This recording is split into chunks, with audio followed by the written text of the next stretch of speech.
सिमेंटच्या ट्रान्सफरच्या कारणावरून, ट्रान्सफर कोणी करायचं या कारणावरून कडू आणि कोरटकर ह्या दोन गटामध्ये वाद झाला. दोन्ही गटांनी काही युवक आपल्यासोबत या वादामध्ये आणलेले होते. त्याच्यात एका गटाने दुसऱ्या गटावर फायरिंग केल्याची माहिती आहे.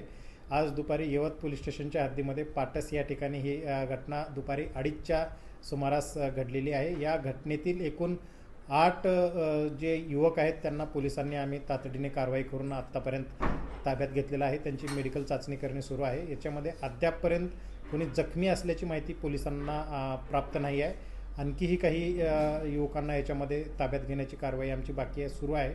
त्यांना ताब्यात घेण्यात येईल. या अनुषंगाने गुन्हे दाखल केले जातील परस्परविरोधी आणि सर्व आरोपितांना या गुन्ह्यामध्ये अटक करण्याची कारवाई केली जाईल आणि पुढील तपास सुरू आहे.